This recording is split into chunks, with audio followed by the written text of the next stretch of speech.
Welcome to another beautiful day here on the neoprene as we start match 6 game 2 of the Gideon Trials.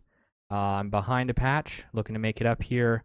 I am ahead in this match, so all I need to do is pick up this game, and we're tied up again. Yeah, and being ahead of patch feels nice, but I am down in this match one game, so I definitely want to try to keep all 7 if possible. Looks like I can. Yep, we're continuing the matchup of my 5-color good stuff versus LTD's Esper, Zombie Angel Demon deck. A lot of scary stuff going on in there. Looking at the opening hands here, I see that LTD had all his colors: Plains, Drowned Catacomb, and Isolated Chapel, as well as some threats with the Resplendent Angel and the Blood Gift Demon, and an Icy Manipulator. Pretty good starting hand. I hear Primeval Titan's pretty good. Yeah, I think that card's pretty sweet. It did help me win earlier. Maybe it'll help me win here today. And you've got that Unglued Exile card there too in play, right? Yep. Important to note that last game I did play a memory bank, and it's just sitting in exile, Yeah, ready to be cast. pretty annoying to have that kind of card advantage coming over from a previous game, but that's exactly how the card reads, and love to see it here in the foil cube getting some time. Yeah, really interesting design space. I like the subtle power of having my deck be actually a 39 card deck instead of a 40 card deck, and just me immediately having access to like a sorcery speed draw card. That's really interesting and not something you see every day. Yeah, you're like washing your 40 card draft deck from exile. Very nice. Yep. Very clean. Yep. And just to remind the folks at home, the previous match was an absolute monster of a game. Probably it has to be the longest game we've played in the trials to date. Absolutely. Yeah, it was like a 30-minute, 40-minute game. And just, again, for the folks at home, we play all of these games in the same day. So we played the ancient match and the foil matches all in the same day. So like we're playing this game after like maybe an hour or 2 hours of just like straight Magic play. So yeah, fatigue is a factor here in the Gideon trials.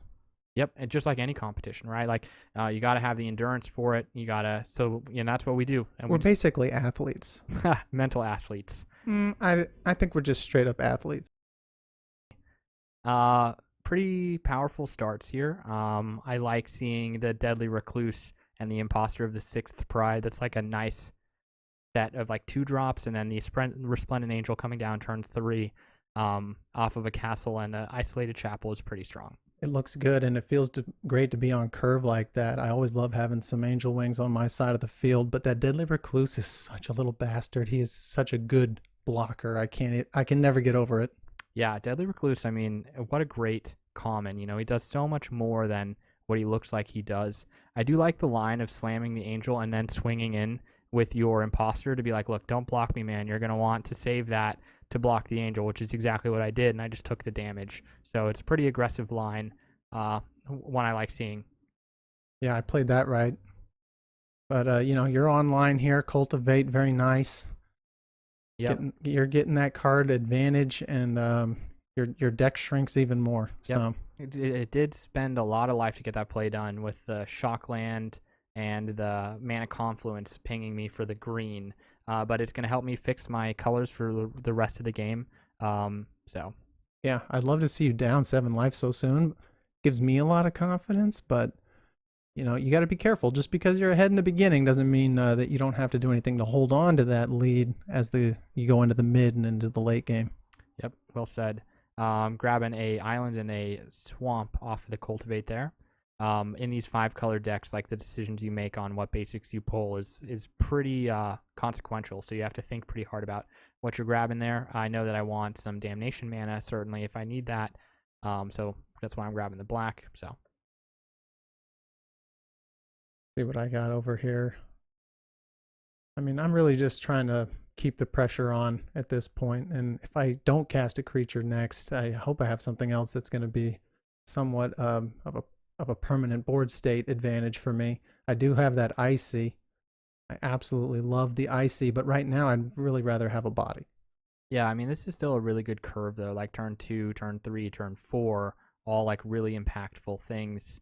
And you're going to tap down blockers. Like you have a very aggressive board state here. The spiders can just, get icied for the rest of the game. And I'm already low on life because of my shock lands and stuff like that. So Yeah, I almost feel like maybe I should have swung with the angel too. I don't know.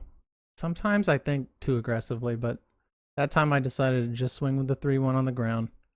Yep, showing the power of Deadly Recluse, holding that Resplendent Angel back. Like, even if I just get one less swing out of that Angel, like, that could make the game for Yeah. me. I absolutely would have traded with you if you swung in with the Oh, Angel there. no doubt. But I mean, I almost feel like that's a misplay on my part.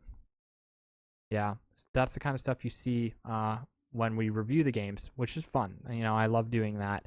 Um, this is a bit of awkwardness in my 5-color deck, like missing the green source on the green castle there, so that has to enter tapped, but kind of making up for it with the Coalition Relic and the fact that I already cultivated, so I can eat the fact that that land is coming in tapped. But, you know, I did cultivate, so I should have found a green source, I think. So, I don't know.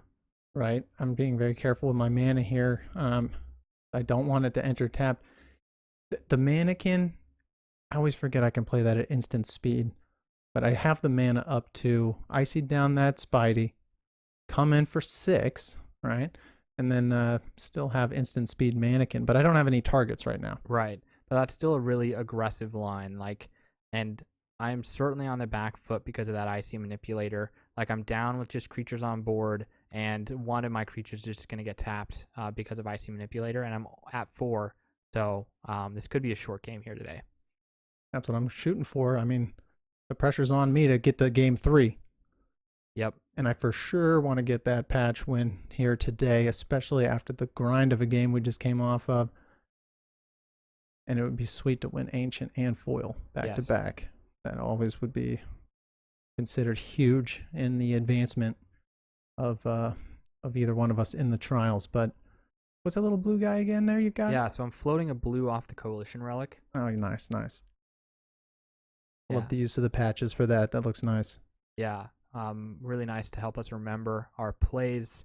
Looks like I'm spending 6 mana to Lol Mage's Domestication Domination. But yeah, same difference. Yeah, grabbing that Resplendent Angel. That really, really pisses me off.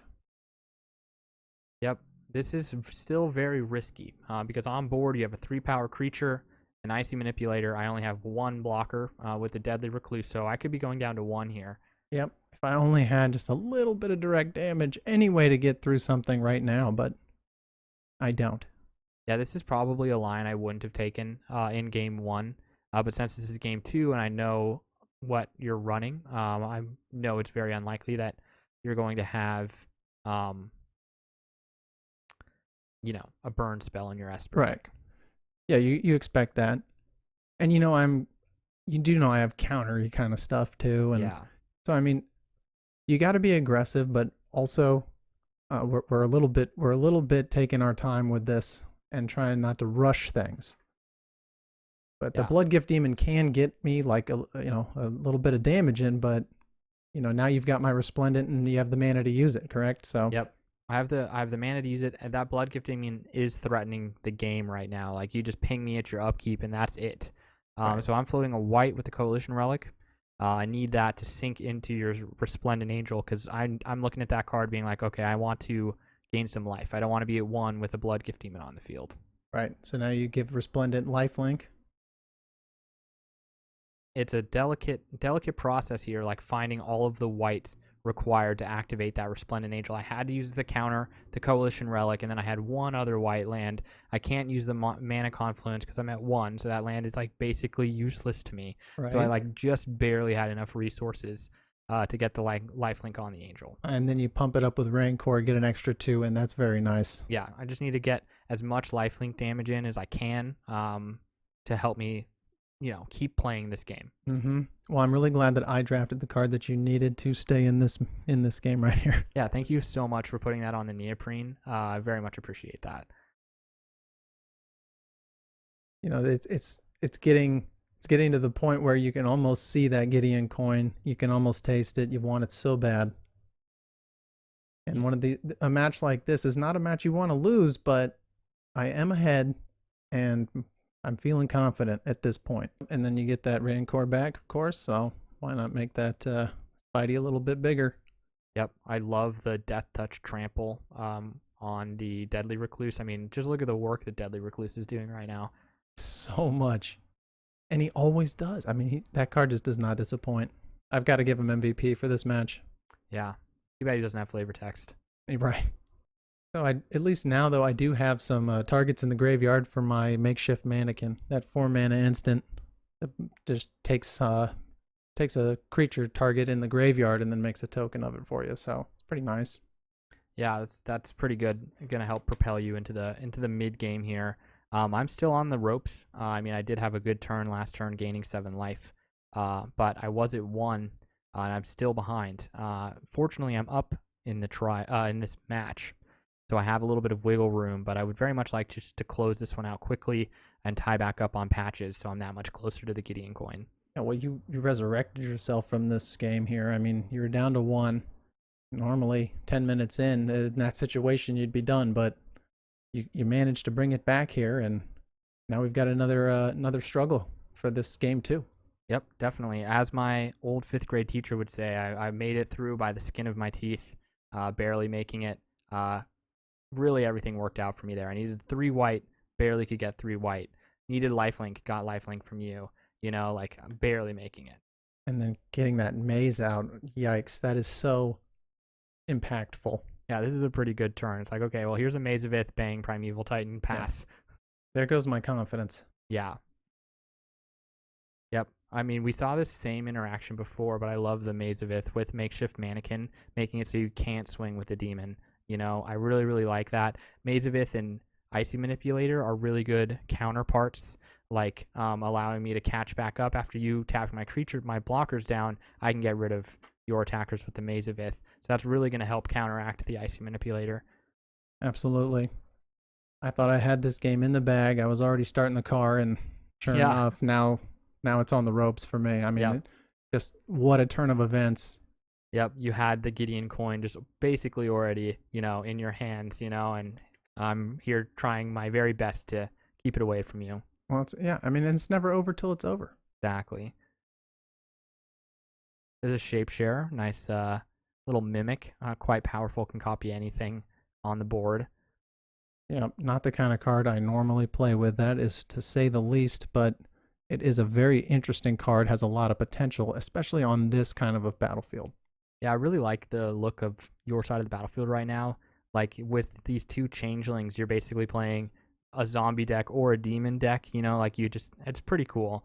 Right, and I've got the life advantage, so I've got my 2/1 Death Touch Mire Trident to deal with that Primeval. I can take the 4 trample, no problem. The spider is still enemy number 1. Yeah, it's crazy. Even with a Primeval Titan on the battlefield, it's the Raincord Deadly Recluse that you want to get. So funny. But I like that. That, to me, is good magic, when you take cards that are one thing and then you turn them into something else, and it's completely impactful in a different way than it would normally be. Definitely. It's not running the strongest cards. It's, running the most fun cards, as I've learned throughout, my cube experience. And, Deadly Recluse is the kind of card that you want to play with, I think. Yeah, it's a great cube card. I mean, if I had something with that kind of power in Ancient, I would definitely run it. Here's a Just Desserts going to take down a Blood Gift Demon, dealing exactly pi damage to it, 3.14159. That's a pretty unique card. That is pretty unique indeed. I would like to see what happens when you triple that and then double it with Double Strike or something like that. Right. Pretty fun, like being able to turn it into basically 4 damage, like if you can get that done. Right. I don't know. And if you can't tell me how much damage you're doing to me, I don't think it's valid. So fortunately, I don't need to think about damage in this case because it was a makeshift mannequin Blood Gift Demon, so any amount of damage is going to be enough to take it down. It worked here. It worked here for sure. But I can, in Commander, that would be a really interesting card to mess around with. Yep. Yep, I like that one. It's like basically Searing Spear, but fun. Not really what I need. You have so much mana over there, and I am out of cards. I'm just out of juice at this point.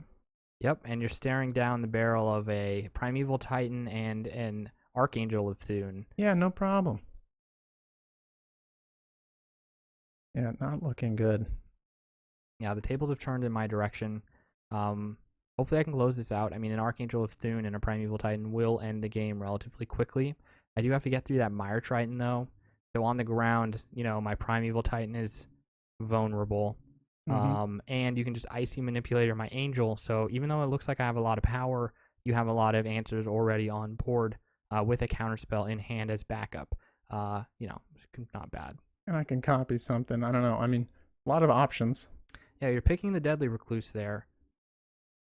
Well, because if he causes so much problems for me and my angels, I assume he's going to do the same for you. Yep. I mean, you already have that's 2 Death Touch blockers on the ground, so you can trade with anything really on my side. So even though I have pretty big bombs, it's like, okay, well, here's some 2 Death Touch creatures that are going to deal with it. Yeah. Mire And you're at another, 5. Yeah. Mire Triton's another one of those cards that just overperforms, just like Deadly Recluse. Like, I love those small, like, Death Touch creatures. Way more impactful than they look. Yeah. I mean, certain keywords in certain formats definitely shine more. And Yes. Death Touch I really like Death Touch. I always have. Yeah, Because it's really an original keyword. One of the things that existed before there was a keyword for it. Yeah, so you're going to Icy down the Spider before I move into combat. Keep him back. Also exposing me for the crackback next turn. Yeah, I'm just trying to keep you from swinging. I'm on the draw here, so. Plus, you've got the maze. Really should have had this game in the bag. I mean, especially watching it back, you're just like, it's so frustrating. I do want to get in with the air, I'm going to try to take down the Deadly Recluse clone before blocks. Right, but I have answers. So there's my logic knot, but I don't think I actually have enough X to pull this off. Yeah, I'm sitting over there with 8 available mana to me, and I don't think you have that. No, I don't have it.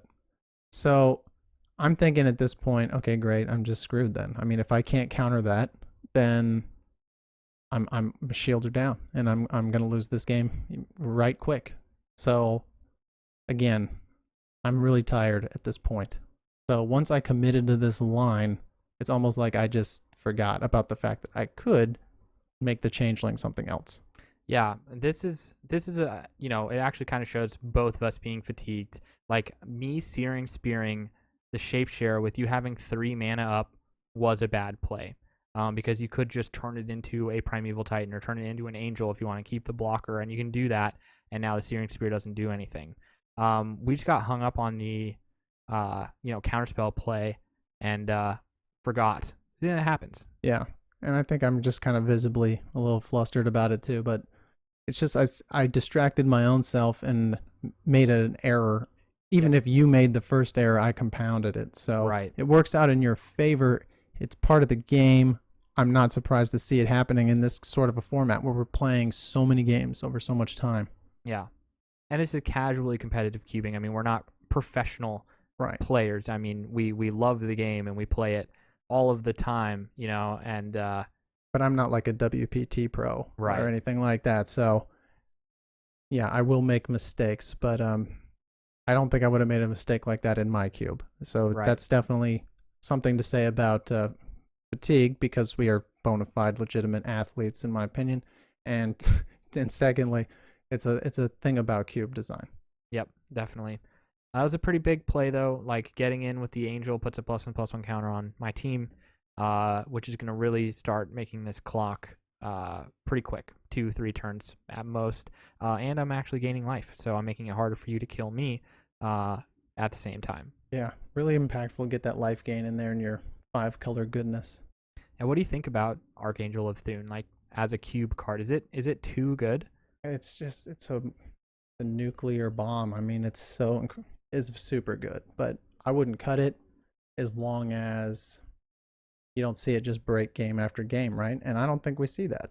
I think we see it gets drafted, it gets play, but it doesn't break games. Okay. It's just one of those examples of a card that's just almost too strong, right? But it does make really fun games, and there are ways to beat it. Yeah. Right? If you get like a Meekstone lock on you in certain situations, there is no way to ever beat it. You might as well just scoop. Mm-hmm. And Thune, doesn't quite do that in my opinion. Yeah. Okay. Cool. I completely agree. I think it's a good card. It's certainly on the higher end of the power scale, but it's you can answer it.